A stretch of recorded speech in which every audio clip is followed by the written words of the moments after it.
Psalm 15 begins with these powerful questions. Lord, who may dwell in your sanctuary? Who may live on your holy hill? Who can go up to Zion? Who can access the Father's throne room at the highest heaven? Who can do that? And the power of the question is partly because the end of Psalm 14 was Jesus analysing a godless world around him, a world that doesn't even think there is a God, or at least that God doesn't need to be bothered with, and let's live, eat, drink, and be merry today. There is no future, and God has no future. There is no relevance to God, and therefore let's live a life of constant anxiety and dread, grasping after security and treasure. And let's destroy church, because church is probably the reason we're feeling insecure. Let's destroy that. And then there's church saying, no, we experience the living God. So that's how Psalm 14 was. And and if you remember, Psalm 14 was like, the answers lie in Zion, in the city of God, in the highest heaven. And we want what is done, may your will be done, Father, on earth as it is in heaven. We want the reality of God that is fully manifest in the highest heaven to come down through the heavens and be fully manifest on earth. That's Psalm 14. Psalm 15 then is saying, well, who is going to do this? Who is capable of ascending up to Zion to get for earth that experience? Who's going to bring heaven down to earth? How can that be done? Who's going to do this? And this is again Jesus meditating on why his mission depends on him being the Holy One. We've seen in earlier Psalms that he's super intensely anxious about staying unpolluted by sin and the corruption of the world around him. And just the presence of the corruption of the world around him makes him grieving and sorrowful in his heart and keeps him awake at night, worrying about it, anxious about, I mustn't have anything to do with it. Why? Psalm 15 is going to make it absolutely clear. The entire mission of bringing heaven down to earth, and that's the destiny of the entire universe. If he is going to be the one person who can do this, ascend from earth up to the highest heaven to bring heaven down, these are the qualifications that he needs to do it, and he's meditating on this. Let's see them. Verses so the question we might put in another way: who is going to be welcomed into God's heavenly city, the holy hill, the sanctuary? Notice again, and so that word sanctuary in verse 1 is recalling to mind, isn't it, the tabernacle structure. Who's going to go through the curtain to the other side of the curtain, the heavenly side of the curtain? That's the inner sanctuary in the tabernacle. Who's going to be able to get in there and bring that reality out through the holy place, out into the camp, so that the entire camp becomes a holy place like that? Who can do that? Well, the question, verses 2 to 5, let's see it. It's in a way it's obvious, but let's just note all the qualities of the Lord Jesus Christ. Remember, it's Psalm 1, he's the blessed man. Here we could say he's the blameless man. And that's the real, like in Psalm 1, the blessed man, the focus there was on the way that he meditates on the scriptures instead of on the words around him, and how he's filled with the spirit of life, deep roots drawing in the spirit of life and bearing fruit. Here, the constant focus is on what he doesn't do, what he isn't involved with. There's a little bit about what he positively does, but it's really all about what he doesn't do. His walk is blameless.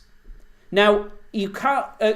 Jesus and his church, those that are following in his way, when he says to us, follow me, and if we follow him, we will find that we are blamed by the wicked world. They throw accusations against Jesus all the time. So it's not blameless in the eyes of the world, it's blameless truly blameless in the eyes of Zion in the heavenly courtroom.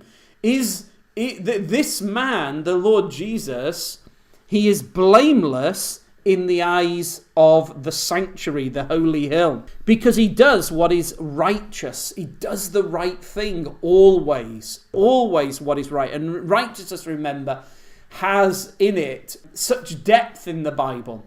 It's got to do with, first of all, the righteous person. It's not that they are like standoffish with regard to the wicked world. Like in the Bible, we can't do a full study on this, but I'll just summarize that righteousness in the Bible means, one, that you help people who are in need. That's almost like the fundamental characteristic of doing what is right. It's helping the needy, those who are damaged by living in a godless world. That is, the righteous person helps the needy, and really beginning with those who are inside church. Church is to be a refuge, a gathering point, an ark, a Noah's ark, where needy people can come and find help. And then there's a little bit of overspill. So even those who are not yet in church get a little bit of the overspill of church life. But really the focus is always on, let's make sure church is a refuge that people can come into and find help and compassion and the needy, the fatherless, the widow, and so on. So that's the first characteristic of being righteous. The second is to rescue the wicked.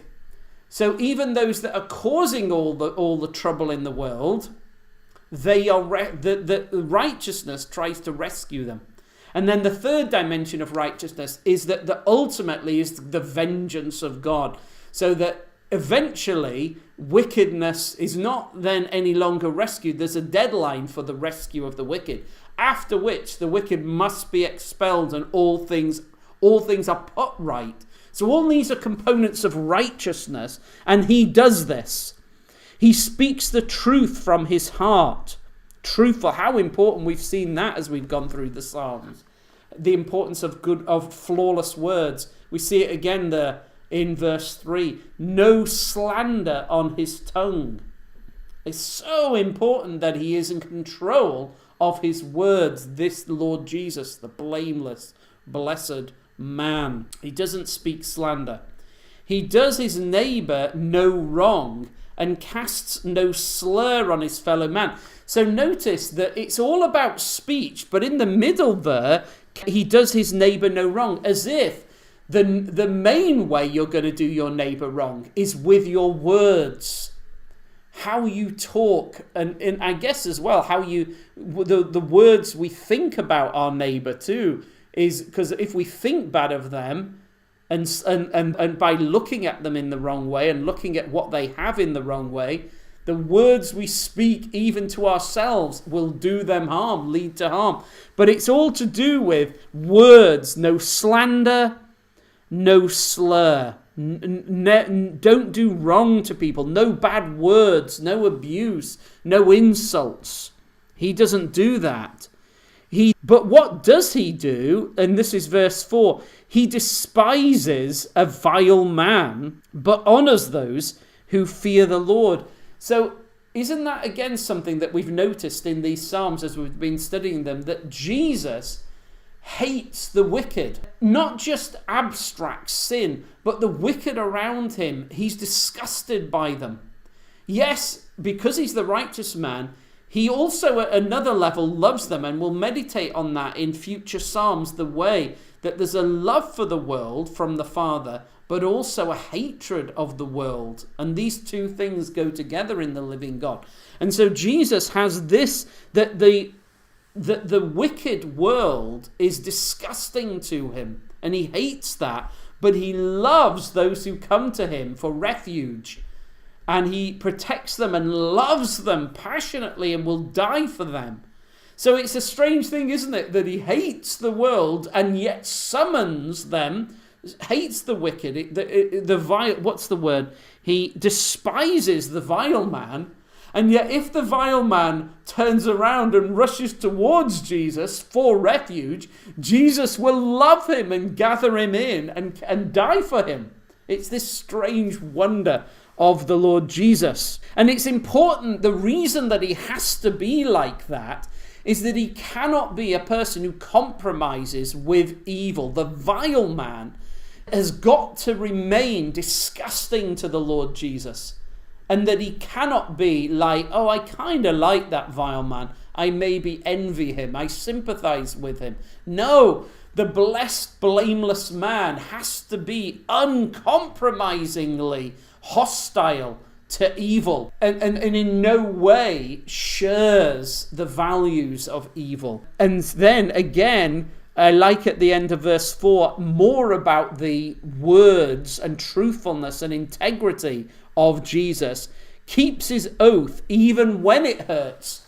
And it's as if that idea that he promises everything he's promised he will do no matter what it costs. And the cost for him of fulfilling his promise to rescue anyone who calls on his name, the cost for him is enormous. And in Gethsemane, we see him feeling the intense weight of the cost of keeping the promises that the Father, Son, and Spirit have made. The cost is going to be immense for the Lord Jesus, but he will keep that. We can absolutely rely on his word. Notice this, verse 5, he lends money without usury and does not accept a bribe. Generous, he's generous, he gives out of what he's got. There's a lot to say about this in relation to the ascension, that when Jesus gets all the resources of the heavens and the earth, he gives them out straight away to his people for them to use for the work of righteousness and rescuing the world. There's a lot we're going to say about that in a later psalm in a few weeks. So Jesus does that. He gives out without expecting anything in return, but does not accept a bribe against the innocent. He's incorruptible. He's incorruptible. He who does these things, the conclusion of the psalm, will never be shaken. So it's really Jesus meditating on his own job description and ending by reminding himself, I must be like this, one, or else I cannot rescue people, and I must do that whatever the cost.